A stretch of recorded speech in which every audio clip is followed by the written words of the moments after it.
जिस तरह से अमेरिका और इजराइल के खिलाफ फिलिस्तीन की बहादुर जनता अपनी मातृभूमि को बचाने के लिए अपने जीवन का सर्वोच्च बलिदान देकर के भी अपने मातृभूमि की रक्षा के लिए डटी हुई है और उसके समर्थन में दुनिया भर में विशेषकर अमेरिका के छात्र जिस तरह से यूनिवर्सिटीज के अंदर प्रदर्शन कर रहे हैं, उन संघर्षों के साथ एकजुटता जाहिर करने के लिए आज हम प्रगतिशील महिला संगठन की ओर से हैं। और जिस तरह से संविधान के ऊपर हमला करने के लिए उन्होंने सीएए एनआरसी को लाया और जिसका मुकाबला यही राजधानी दिल्ली की बहादुर महिलाओं ने शाहीन बाग को खड़ा करके किया और जिसकी तर्ज के ऊपर जिसकी प्रेरणा से भारत भर के अंदर दुनिया भर के शाहीन बाग खड़े हुए, आज उसके साथ वो रास्ते को अख्तियार करते हुए कि इस कॉर्पोरेट परस्त जनता को बांटने का मंसूबा रखती फांसीवादी सरकार का मुकाबला उसी तरह से किया जा सकता है जिस तरह से शाहीन बाग की औरतें सड़क पर निकल कर आई, जिस तरह से भारत के किसान दिल्ली के बॉर्डर्स पर बैठ गए और 750 शहादतों के बाद भी वो जब तक मोदी सरकार ने काले कानूनों को नहीं वापस ले लिया वो बैठे हुए हैं। मिस्टर प्रज्वलन, मोदी का परिवार लेकर के जिस तरीके से ये अपनी वीडियो और हजारों हजार महिलाओं के यौन उत्पीड़न के मामले जिस तरह से आया और मोदी सरकार नारियों का सम्मान करने की बात कहने वाली मोदी साहब आए दिन महिलाओं को अपनी मंगलसूत्र और उसकी रक्षा की झूठी बकवास करने वाले मोदी जी, आपको क्या हो गया? क्यों नहीं अब आप बोल रहे हैं? आपके परिवार के लोग जिस तरह से महिलाओं के ऊपर कर रहे हैं, क्यों नहीं उनके ऊपर कार्रवाई कर रहे हैं? आज हिंदुस्तान के संघर्ष की एकता को खत्म करने के लिए जिस तरह की नीतियों को अमल किया जा रहा है, इसका मुकाबला करने के लिए हर धर्म, हर जात, जनता, मेहनत करने वाली जनता एकजुट होकर इन सांप्रदायिक साजिशों को शिकस्त देगी, देश को कंपनियों के हवाले करने की नीतियों को हराएगी। आज हिंदुस्तान के संघर्ष की एकता को खत्म करने के लिए जिस तरह की नीतियों को अमल किया जा रहा है, इसका मुकाबला करने के लिए हर धर्म, हर जात, जनता, मेहनत करने वाली जनता एकजुट होकर इन सांप्रदायिक साजिशों को शिकस्त देगी, देश को कंपनियों के हवाले करने की नीतियों को हराएगी। हम दिल्ली के रामलीला मैदान में मौजूद हैं। मजदूर दिवस के मौके पर आप देख सकते हैं मजदूर के बहुत सारे संगठन द्वारा यहाँ पे विरोध प्रदर्शन किया जा रहा है। लगातार जो है देश में निजीकरण जो की जा रही है उसका विरोध हो रहा है। यहाँ पे देख सकते हैं लगातार जो है आप देख सकते हैं यहाँ पे जो सभी के हाथ में बैनर आप देख सकते हैं, काम के समान अवसर, समान वेतन दो, यानी कि जो आज के दौर इनका वही विरोध है कि इनको जो सही वेतन नहीं मिल रहा है। यहाँ पे आप जो है जो प्रोटेस्टर्स हैं उनसे हम बातचीत करेंगे और जानने की कोशिश करेंगे क्या इनकी असल मांगे हैं, किन मांगों को लेकर के आज यहाँ पहुंचे हैं। हम प्रगतिशील महिला संगठन की ओर से आज यहाँ Indian federation of trade unions ने मई दिवस के अवसर पर जो कार्यक्रम किया है उसमें उसके साथ अपनी एकजुटता को जाहिर करने के लिए और जिस तरीके से मई दिवस के शहीद दुनिया के मेहनत करने वालों को प्रेरणा देते रहे हैं अन्याय और शोषण के खिलाफ किस तरह से लड़ना है, और आज जिस तरह से अमेरिका और इजराइल के खिलाफ फिलिस्तीन की बहादुर जनता अपनी मातृभूमि को बचाने के लिए अपने जीवन का सर्वोच्च बलिदान देकर के भी अपने मातृभूमि की रक्षा के लिए डटी हुई है और उसके समर्थन में दुनिया भर में विशेषकर अमेरिका के छात्र जिस तरह से यूनिवर्सिटीज के अंदर प्रदर्शन कर रहे हैं, उन संघर्षों के साथ एकजुटता जाहिर करने के लिए आज हम प्रगतिशील महिला संगठन की ओर से हैं। और हम ये भी कहना चाहते हैं कि पिछले 10 साल का जो मोदी सरकार का राज रहा देश के अंदर, उसने देश की जनता पर जिस तरह से कॉर्पोरेट परस्ती थोपने के लिए जनता की संघर्षकारी एकता को विभाजित करने की जो साजिशें रची है और जिस तरह से संविधान के ऊपर हमला करने के लिए उन्होंने सीएए एनआरसी को लाया और जिसका मुकाबला यही राजधानी दिल्ली की बहादुर महिलाओं ने शाहीन बाग को खड़ा करके किया और जिसकी तर्ज के ऊपर जिसकी प्रेरणा से भारत भर के अंदर दुनिया भर के शाहीन बाग खड़े हुए, आज उसके साथ वो रास्ते को अख्तियार करते हुए कि इस कॉर्पोरेट परस्त जनता को बांटने का मंसूबा रखती फांसीवादी सरकार का मुकाबला उसी तरह से किया जा सकता है जिस तरह से शाहीन बाग की औरतें सड़क पर निकल कर आई, जिस तरह से भारत के किसान दिल्ली के बॉर्डर्स पर बैठ गए और 750 शहादतों के बाद भी वो जब तक मोदी सरकार ने काले कानूनों को नहीं वापस ले लिया वो बैठे रहे। उन संघर्षों से प्रेरणा लेते हुए और आज मोदी सरकार के 10 साल की नीतियां जिसका असर है महिलाओं के ऊपर पितृसत्ता का शिकंजा और कसा गया है, क्योंकि इस मोदी सरकार मोदी जी तो हमेशा कहते हैं महिलाओं के सम्मान की बात करते हैं। अभी हाल ही में उन्होंने कहा था महिला ये माँ बेटी जो है वो महिला जो है शक्ति के रूप होती है, पूजनीय है। बिल्कुल, वो महिलाओं की पूजा तो कर सकते हैं और पूजा करते हुए जो महिलाओं के ऊपर हमला करती हैं, जो महिलाओं के ऊपर यौन उत्पीड़न करती हैं, हमारे देश की बहादुर महिला पहलवान यही इसी रामलीला मैदान से कुछ किलोमीटर 1.5 किलोमीटर की दूरी पर जंतर मंतर पर यही पिछले महीने के अंदर बैठी हुई थी। और जिस तरह से मोदी और अमित शाह की दिल्ली पुलिस ने उन महिलाओं को, क्योंकि वो मांग कर रही थी, बृजभूषण सिंह सांसद जो भाजपा का एकदम लाडला व्यक्ति है जिसने उन महिला पहलवानों के ऊपर यौन उत्पीड़न किया था, वो महिला पहलवान चिल्ला चिल्ला कर न्याय की मांग कर रही थी।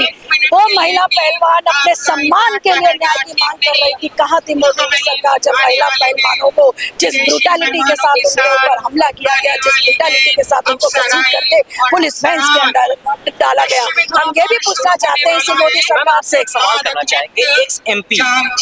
बीजेपी एमपी देवगौड़ा के पोता का जो अभी मामला है प्राज्वल जी, जो वीडियो लीक का मामला जी, कैसे देखते हैं? जिसमें बिल्कुल ये जो प्रज्वलन है, मिस्टर प्रज्वलन, मोदी का परिवार लेकर के जिस तरीके से ये अपनी वीडियो और हजारों हजार महिलाओं के यौन उत्पीड़न के मामले जिस तरह से आए, और मोदी सरकार नारियों का सम्मान करने की बात कहने वाली मोदी साहब आए दिन महिलाओं को अपनी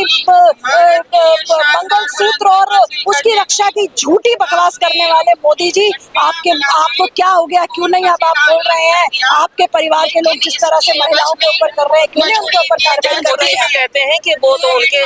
नेतृत्व में, उनके सरकार में महिलाओं को सम्मान दिया जाता है। वही जो है अगर कांग्रेस की सरकार आती है तो मंगलसूत्र तक बिछवा देगी। देखिए ये जो सवाल है मंगलसूत्र बिकवाने का और मंगलसूत्र की रक्षा का, हम सच में कहना चाहते हैं कि जब लॉकडाउन के अंदर इसी मोदी सरकार के प्रधानमंत्री मोदी ने रात के अंदर 12 बजे जिस तरह से मार्च 23 को जिस तरह की घोषणा की थी, लाखों लाख जब मजदूर सड़कों के ऊपर निकले थे और जब वो मरे थे तो उन औरतों का मंगलसूत्र खत्म हुआ था। हम पूछना चाहते हैं जब भूख और आपके द्वारा प्रायोजित दंगों के अंदर जब मजदूर और मेहनतकश मारे जाते हैं तो महिलाओं के मंगलसूत्र पर चोट पड़ती है। और हम तो ये बात कहना चाहते हैं कि अरे बहुत बड़ा आरोप लगा रही है कि उनकी तरह मतलब उनकी ओर से प्लान किया हुआ दंगा और उससे मजदूर मारे जाते हैं। देखिए खुलेआम जिस तरीके से ये दंगाई भीड़े नारे लगाती हैं कि पुलिस हमारे साथ है, और हम देखते भी हैं जिस तरीके से जनता को धर्म के नाम पर काटने की आज साजिशें की जा रही है, जिस तरीके से पूरे उत्तर पूर्व के अंदर, मणिपुर के अंदर आदिवासियों के नेचुरल रिसोर्सेज को कब्जा करने के लिए जिस तरीके से स्टेट स्पॉन्सर्ड वायलेंस वहां पर जिस तरीके से करवाई जा रही है, ये नहीं हो सकता है जब तक स्टेट की फोर्सेस शामिल नहीं होती है। हम कहना चाहते हैं कि आज हिंदुस्तान को कॉरपोरेट के हवाले करने के लिए, आज हिंदुस्तान के संघर्ष की एकता को खत्म करने के लिए जिस तरह की नीतियों को अमल किया जा रहा है, इसका मुकाबला करने के लिए हर धर्म, हर जात, जनता, मेहनत करने वाली जनता एकजुट होकर इन सांप्रदायिक साजिशों को शिकस्त देगी, देश को कंपनियों के हवाले करने की नीतियों को हराएगी। और क्या लगता है 2024 में जो मोदी जी का नया भारत है, न्यू इंडिया का जो उन्होंने नारा दिया था, वो क्या लगता है जनता उस न्यू इंडिया को पसंद करेगी या अपना पुराना जो है ओल्ड इंडिया पसंद करेगी? जनता भारत की विविधता में एकता, जनता विभिन्न धर्मों, विभिन्न जातियों की रोजगार, पढ़ाई,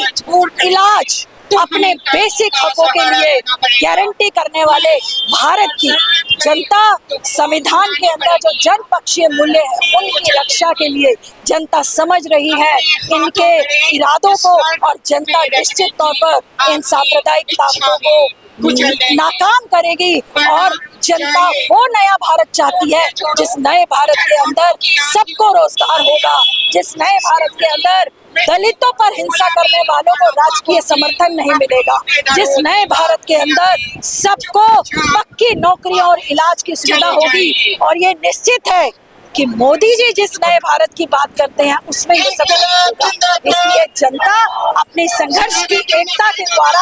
अपना नया भारत उसके लिए संघर्ष करेगी। लेकिन मोदी जी ने कहा था कि अगर विपक्ष जो है भ्रष्टाचारी की गारंटी है तो मोदी कार्रवाई की गारंटी है। अब जिस तरह से आपने देखा आम आदमी पार्टी के नेताओं पे जिस तरह से कार्रवाई हो रही है, लगातार ईडी सीबीआई की छापेमारी हो रही है। अभी मोदी जी ने कहा था कि वो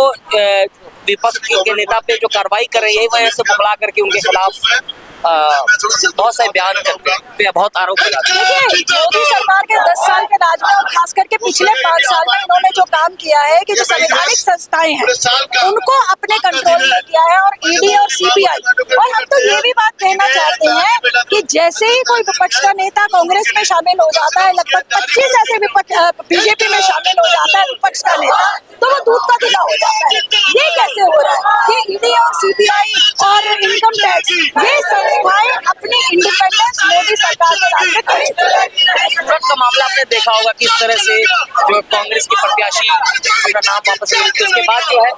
इंदौर का भी मामला सामने आता लगभग इसी तरह से। क्या लगता है लोकतंत्र की हत्या है? देखिए, यही हम कहना चाह रहे हैं। जिस तरीके से मोदी सरकार पूरे भारत के अंदर गुणगान गाती रही है कि हम लोकतंत्र के विश्व गुरु हैं, और दरअसल में इनके नेतृत्व में जिस तरीके से लोकतंत्र की भारत के अंदर हत्या हुई है, जिस तरीके से असहमति के अधिकार को कुचला गया है, जिस तरीके से जनता के पक्ष में बोलने वाले बुद्धिजीवियों को दमन करने के लिए यूएपीए के अंदर जिस तरीके के गंदे कानूनी परिवर्तन किए गए हैं, तो वो तो बिल्कुल साफ है कि इनको लोकतंत्र की हत्या करने से कोई गुरेज नहीं है। और जिस तरीके से आपने अभी पूछा सूरत और इंदौर का मामला, वो तो एक्चुअली दिखाते हैं कि ये कितना एक्चुअली डरे हुए हैं। दरअसल में इनको नहीं लगता है कि ये स्वस्थ चुनाव भी नहीं होने देना चाहते हैं। डरे हुए कहा जा रहा है, मोदी का चेला शेर सब पे भारी है। देखिए, मोदी जी की खास बात यही रही है कि असल में वो केवल और केवल झूठ बोल के जनता के अपने हकों के ऊपर चोट करके और एक झूठ के माध्यम से, है ना, जहाँ तक शेर होने की बात है तो हम तो ये कहना चाहते हैं जो शेर है वो जनता की एकता का शेर है, जिससे ये मोदी जी डरते हैं। और इसका उदाहरण है कि अभी हाल ही में देश के ट्रक ड्राइवर्स ने जिस तरीके से आईपीसी का जो नया प्रोविजन है उसके 106 के प्रोविजन को वापस लेने के लिए मोदी जी को मजबूर किया, तो ये तो साफ है कि शेर कौन है? शेर देश की जनता की संघर्षकारी एकता है, जिससे कि मोदी जी और इनके सरीखे तमाम ताकतें डरती है। लेकिन क्या मोदी जी ने एक भाषण में कहा है, मनमोहन सिंह को कोट करते हुए, कि उन्होंने अपने भाषण में कहा था कि उन्होंने कहा कि देश की संपत्ति पे जो सबसे पहला अधिकार मुसलमानों का, सादा बच्चा पैदा करने वाले का, इस तरह के शब्द हमारे देश के प्रधानमंत्री का कैसे? देखिए, आपको ये पता है कि उनकी इसी स्पीच के ऊपर हमारे इलेक्शन कमीशन ने सिर्फ उनका नाम लिए बगैर, वो एक अलग बात है, चिट्ठी जारी की है कि इस तरह की हेट स्पीचेस देने से आप